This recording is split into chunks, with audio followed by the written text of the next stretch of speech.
Emma had never imagined that the clucking of chickens would become the soundtrack to her new life.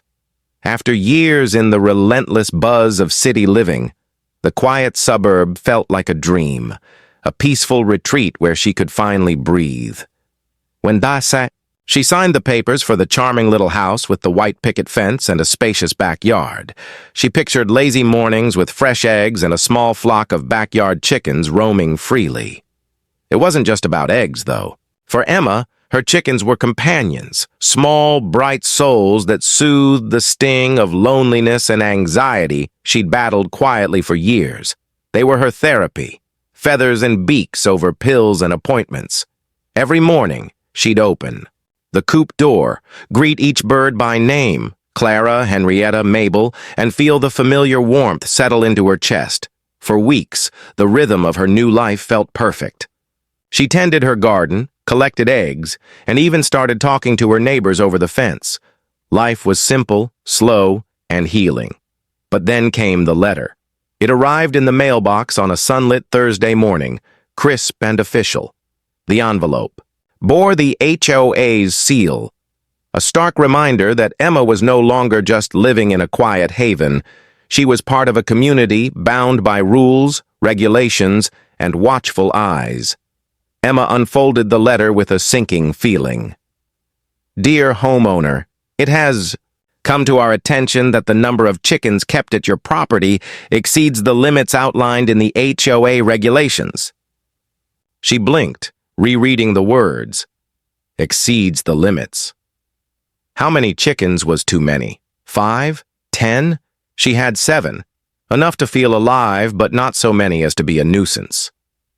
The letter continued, warning that if the number was not reduced, within 30 days, fines would be imposed and further action could be taken. Emma's heart pounded.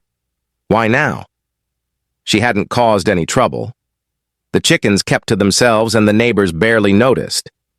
But somewhere in the HOA office, someone had taken notice, and not kindly. That evening, she walked the perimeter of her backyard, the coop softly illuminated by the setting sun. The chickens clucked softly, pecking at the ground as if sensing the shift in atmosphere. Emma knelt beside the fence, running her hand through the cool grass. This can't be happening, she murmured. She thought about fighting the letter, but what leverage did she have? The HOA rules were clear, or so it seemed. Yet something about the tone of the letter felt off. It wasn't just a reminder. It felt like a warning, almost a threat. She recalled a brief conversation with a neighbor, Mrs. Jacobs, who had mentioned the HOA clamping down recently. Rumors about new leadership, stricter enforcement, and power plays had floated through the neighborhood grapevine, but Emma had dismissed them as small-town gossip. Now she wondered if the rumors were true. Was someone targeting her specifically? Was it just about the chickens? Or was there something deeper? The idea gnawed at her. Her mind raced through possibilities. Could she petition the HOA, reduce her flock? But which chickens could she part without breaking her heart? And more importantly, was there a way to protect the peace she'd finally found? Sleep was elusive that night. Emma lay awake, the distant clucks from the coop echoing in the dark, a reminder of the fragile balance she was fighting to maintain. The next morning, she began her research, fingers trembling as she typed into the HOA's regulations online. Chicken limits, noise restrictions, animal control rules, everything seemed rigid, but buried in the dense language, she spotted a curious phrase: emotional support animals. Could it apply to chickens? A flicker of hope sparked. Maybe, just maybe, there was a loophole. But what would it take to prove that her chickens were more than just farm animals? And how far was Emma willing to go to keep her flock and her sanity intact? The peaceful escape she'd dreamed of suddenly felt like a battlefield. The morning after Emma found the letter, the neighborhood was buzzing, quiet whispers floating, from yard to yard like a hidden current beneath the calm suburban surface. As she stepped outside, her heart pounded with a mixture of dread and defiance. She could almost hear the gossip building, the invisible eyes watching her every move. Emma didn't want to become the neighborhood pariah. She wasn't trying to cause trouble. The chickens were simply her lifeline. She made her way to the mailbox, again hoping for some clarity. Instead, a second letter waited, this one stamped urgent. It was from the HOA's legal counsel. Dear Ms. Carter, this letter serves as a formal notice that your property is in violation of Section 7, Clause 3 of the HOA covenants. You are hereby required to reduce your flock to no more than 3 chickens within 10 days to avoid fines and further legal action. 10 days. The clock was ticking. Emma's hands trembled as she read. The tone was colder, sterner. No friendly reminder this time. This was an ultimatum. But something still didn't sit right. The rules had always been clear in the HOA documents, no more than 4 chickens. She had 7, admittedly over the limit, but she'd been living here for months with no complaints. Until now. Had someone complained? Or was this an excuse to flex power? Emma's mind raced through neighbors who might resent her presence. A few had eyed her with thinly veiled disapproval, but she hadn't thought any of them would go this far. Determined to get answers, Emma attended the next HOA meeting, hoping to confront the board directly. The community center was packed. Neighbors shuffled in with curious looks, whispering about the chicken controversy. When Emma stood to speak, the room's atmosphere thickened. The HOA president, Mr. Lawson, a stern man with a reputation for strict rule enforcement, fixed his gaze on her. Ms. Carter, he began, the rules are in place for the benefit of all residents. Excess animals can create health hazards and noise issues. Emma felt a sting of frustration, but kept her voice calm. I understand the rules, Mr. Lawson, but my chickens don't disturb anyone. I've kept them clean, quiet, and well-managed. This sudden crackdown feels personal. Is there something else going on? The room fell silent. Mr. Lawson's expression tightened. This isn't personal. It's about compliance. But Emma noticed a flicker in his eyes. Something unspoken. She wasn't convinced. As the meeting adjourned, Emma overheard hushed conversations about a new initiative to clean up the neighborhood's image. Spearheaded by some influential homeowners uncomfortable with anything that felt rural or unconventional. Back home, Emma paced her backyard, the coop looming like a fragile fortress. The chickens pecked obliviously at the grass, unaware of the storm gathering around them. 10 days. Could she really part with 4 of them? Each bird was a thread in her emotional safety net. The thought twisted her stomach. Then, an idea took root, a desperate, wild hope. During her research, she'd found mentions of emotional support animals protected under federal law. Could chickens qualify? It sounded absurd, but her anxiety was real. Maybe the law could protect her flock and her fragile peace. But it wasn't just a matter of filling out forms. Emma would need a professional diagnosis, legal documentation, and the courage to challenge the HOA's authority. And if the HOA refused to recognize her claim, what then? She sat down, drafting emails to therapists, animal rights organizations, even legal aid groups. Each message carried the weight of her uncertainty and her determination. Night fell, and with it, a cold rain began to patter against the window. Emma's thoughts churned like the storm outside. Was this just about chickens, or was it about more? Control, conformity, fear of difference. Her quiet sanctuary was under siege, and she was running out of time. But Emma wasn't ready to give up. Not yet. With a deep breath, she picked up her phone and scheduled an appointment with a therapist, known for progressive approaches to mental health. Maybe, just maybe, her chickens weren't just animals. Maybe they were her lifeline, and this battle was only beginning. The house was silent except for the soft tapping of Emma's fingers against the keyboard. Midnight had long passed, but sleep refused to come. Instead, she was swallowed by a swirl of questions, fears, and a fierce determination to find a way. Out of the tightening noose around her backyard, her research had become an obsession. The HOA's letter felt like a gauntlet thrown, and Emma was determined to pick it up. She had scoured every page of the community bylaws, combed through local ordinances, and even dived into federal regulations regarding animals and disability rights. Then, buried in an obscure document from the Department of Housing and Urban Development, she found it, a phrase that made her heart race. Emotional support animals are protected under the Fair Housing Act. Housing providers must make reasonable accommodations to allow such animals, even if rules would otherwise prohibit them. Could it be true? Chickens? Emotional support? The idea seemed so wild, so absurd. It almost made her laugh out loud. But she knew better than to dismiss it. Her chickens were her lifeline, calming her anxiety in ways no medication had. Emma's mind flashed back to countless mornings spent cradling Clara when panic gnawed at her chest, the gentle pecking and warm feathers grounding her. Maybe she could make this work. The question was, how? She knew emotional support animals required documentation from a licensed mental health professional. The process wasn't just about paperwork, it was about convincing someone qualified that these chickens were not just pets, but vital to her mental well-being.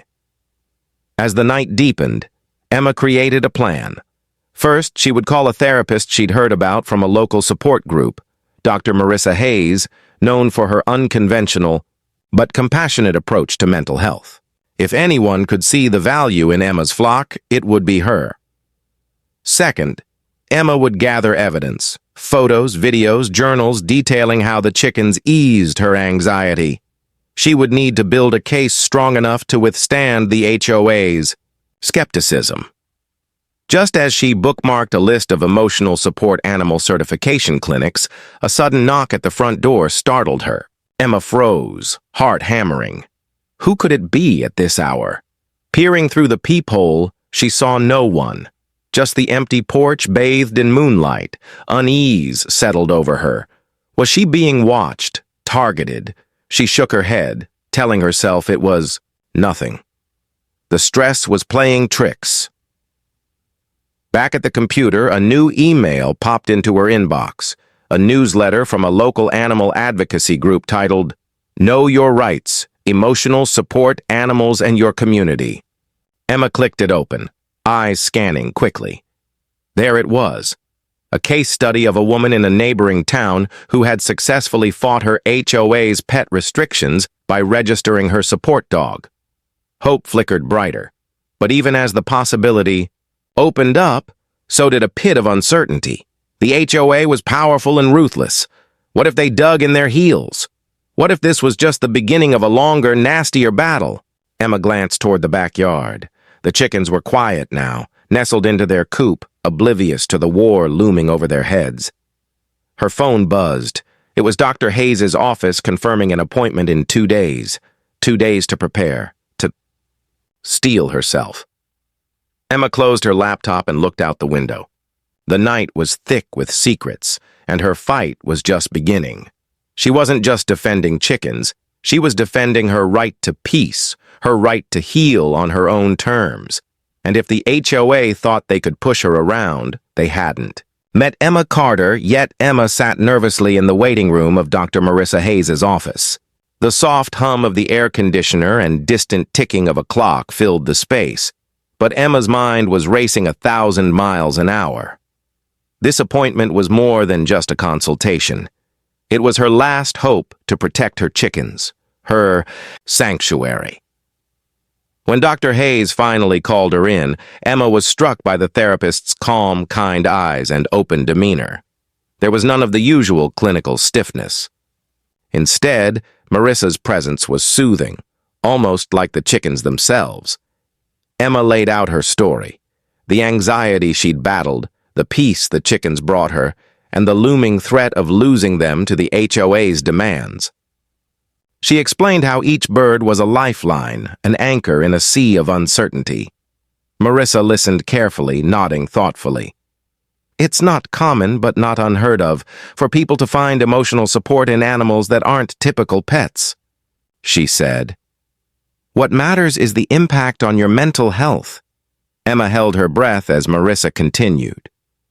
I'd be willing to write a formal recommendation supporting your need for emotional support animals. But be aware, this might trigger a backlash, especially with an HOA involved. You'll need to be prepared. A wave of relief washed over Emma, tempered by a fresh surge of anxiety. This wasn't going to be easy. Marissa spent the next hour asking questions about Emma's anxiety triggers, her coping mechanisms, and how the chickens specifically helped. Emma spoke openly, something she hadn't done in years, and felt an unfamiliar lightness. As the session ended, Marissa handed her a letter, typed on professional letterhead. It stated clearly that Emma's chickens provided essential emotional support and requested reasonable accommodation under the Fair Housing Act. Emma clutched the letter like a lifeline. Back home, she pinned the letter to the fridge and stared at it long after dark. This was her weapon in the upcoming battle, but it felt fragile, as if a single misstep could shatter everything. Just then, a sharp knock at the door startled her. Her heart raced. Opening it, she found her neighbor, Tom, a quiet man who usually kept to himself. I heard about the letter from the HOA, he said, voice low. Listen, I know people on the board. If you want, I can help you navigate this. Emma blinked, unsure whether to trust him. Tom smiled slightly, sensing her hesitation. I'm not here to stir trouble. I just don't think this fight has to be a war. Sometimes the right word at the right time changes everything.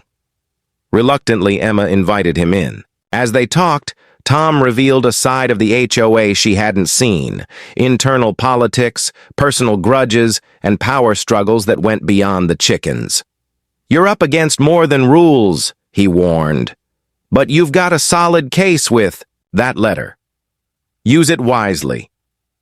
That night, Emma lay awake, the letter tucked safely under her pillow, and Tom's words echoing in her mind.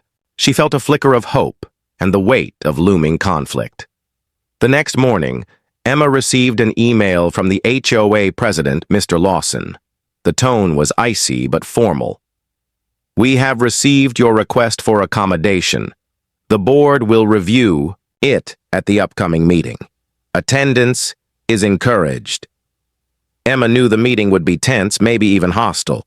But armed with Marissa's letter and a new ally in Tom, she resolved to stand her ground. Her quiet life was about to become anything. But the community center buzzed with low murmurs as neighbors filed in for the HOA meeting. Emma's palms were slick with sweat, her heart pounding as she took her seat near the front. The letter from Dr. Hayes sat firmly in her hand, a shield against the growing storm.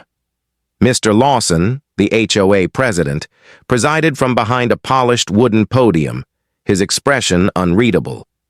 Around him sat the board members, some nodding in support, others wearing skeptical frowns. Let's get started, Mr. Lawson said, voice cold but controlled. Tonight we'll hear from Ms. Carter regarding her request for accommodation of her animals as emotional support. Emma stood, clearing her throat. She felt all eyes on her. Curious neighbors, some skeptical, others clearly hostile. Thank you, she began, voice steady despite the tremor beneath. I know my chickens have been a concern, but they're more than pets to me. They help manage my anxiety and depression. I've been formally diagnosed, and my therapist has provided this letter requesting reasonable accommodation. She held up the letter for all to see. A hush fell over the room, broken by a sharp voice from the back. Chickens? Emotional support animals? That's a joke, barked Mr. Peterson, an influential homeowner known for his traditional views. Emma met his glare. They're not a joke to me. These chickens save me every day. Mr. Lawson cleared his throat. While we respect Miss Carter's situation, our rules exist for the safety and enjoyment of all residents. How can we be sure this isn't just a way to skirt the rules? The room tensed. Emma took a breath. The Fair Housing Act requires reasonable accommodation for emotional support animals. This isn't about breaking rules. It's about protecting mental health. Suddenly, a voice interrupted from the side. It was Tom, Emma's neighbor.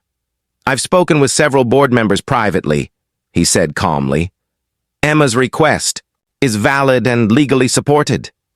We should find a way to accommodate her without alienating the community." The murmurs grew louder, some nodding, others whispering discontent. Mr. Lawson's face tightened.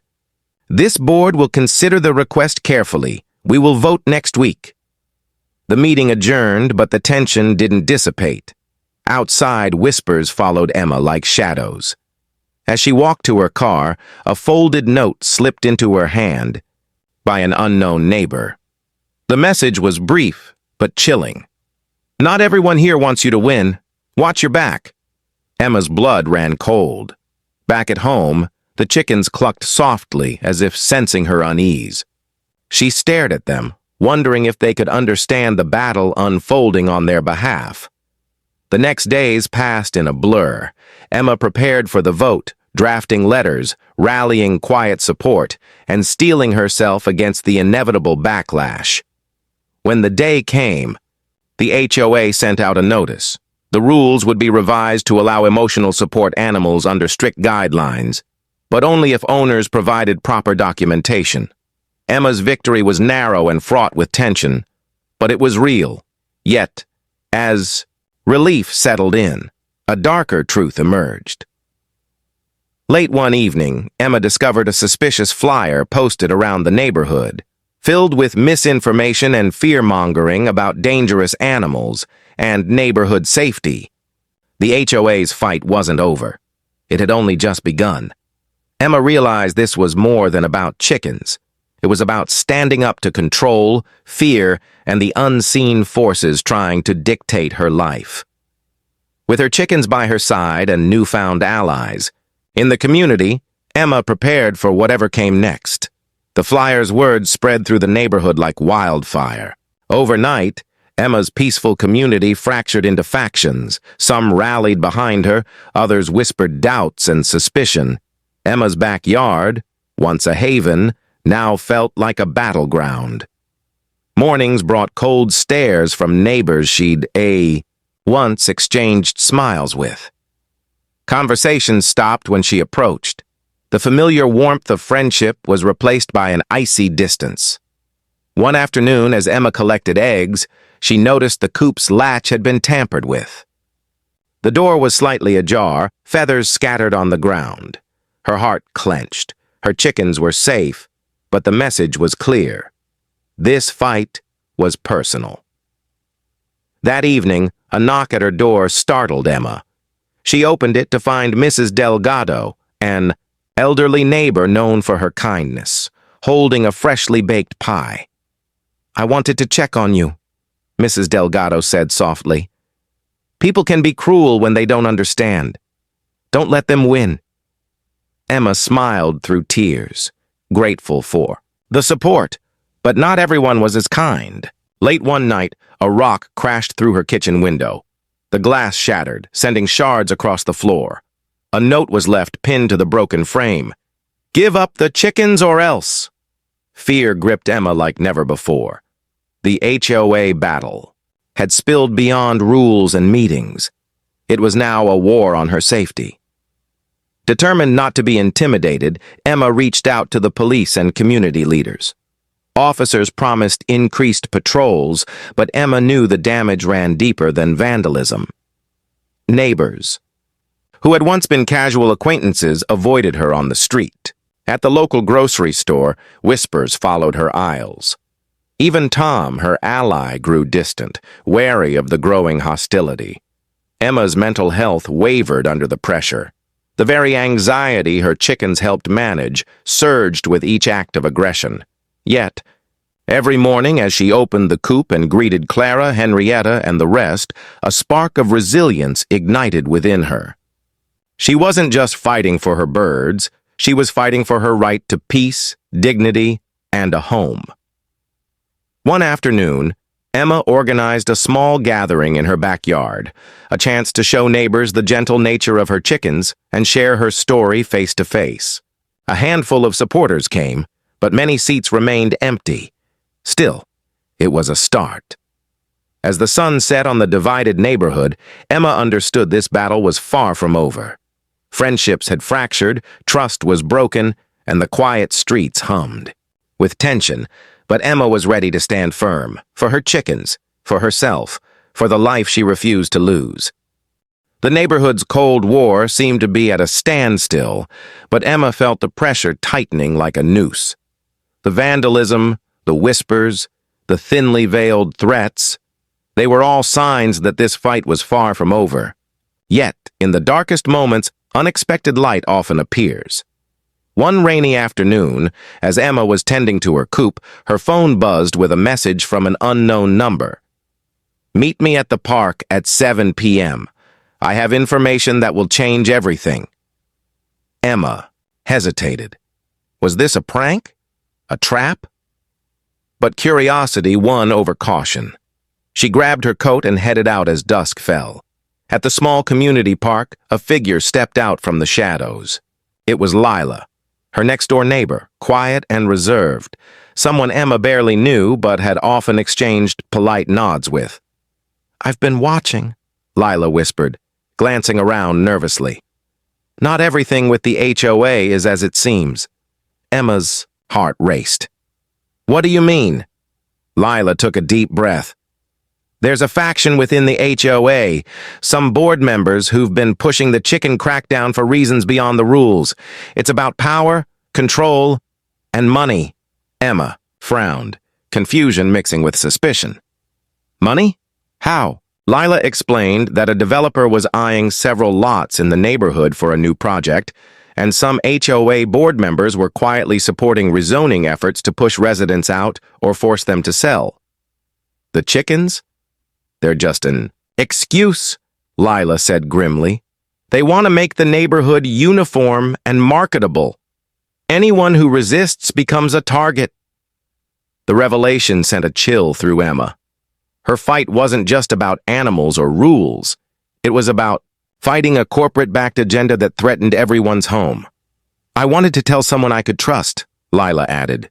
"I've seen what happens to people who oppose them." Emma felt a surge of gratitude and determination. This was bigger than her chickens now. Together, they began to piece together evidence, emails, meeting minutes, and strange land surveys that hinted at the looming development. But as they dug deeper, the danger grew. One evening, Emma found a note slipped under her door. "Stop digging, or you'll regret it." Fear mixed with resolve. She wasn't alone anymore. With Lila's unexpected alliance, Emma's battle took on new meaning. It was no longer just about emotional support chickens. It was about protecting their community from forces that would erase their voices and their homes. The stakes had never been higher. The following week was a whirlwind. Armed with Lila's insider knowledge and Dr. Hayes's letter, Emma presented their findings to a city council meeting. They exposed the HOA's covert ties to developers and the thinly veiled attempts to force residents out under the guise of community standards. The council listened intently, the murmur of disbelief growing louder as Emma laid out the evidence. Altered zoning maps, hush-hush meetings, and the orchestrated campaign against her chickens to push a conformity agenda. The developers' plans were put on hold, and a formal investigation into the HOA began. For Emma, it felt like a hard-won victory. Her chickens remained safe, their coop a symbol of resilience amid the neighborhood's fractures. But victory came with a price. The neighborhood was irrevocably changed. Some neighbors who had once supported Emma now kept their distance, wary of the conflict. Others were angry, feeling betrayed by the revelations and the public scrutiny. Even Tom, her closest ally, seemed distant, his quiet support replaced by a guarded wariness. Emma's own peace was fragile. The harassment stopped, but the scars remained. Her chickens clucked happily in the yard, unaware of the battle they had inspired, but Emma knew the fight had changed her and her community forever. Late one evening, Emma found an anonymous letter slipped under her door, simple and direct. "You won the battle, but the war for this neighborhood is just beginning." She folded the letter carefully, looking out at her flock under the soft glow of porch lights. Emma smiled softly, a mix of exhaustion and hope. She had stood up for what mattered, found unexpected allies, and redefined what home meant, not just for herself but for anyone who dared to be different. Her chickens, once just animals, had become her emotional support, and her unexpected warriors in a fight against control and conformity. The neighborhood might never be the same, but neither would she, and Emma Carter was ready for whatever came next.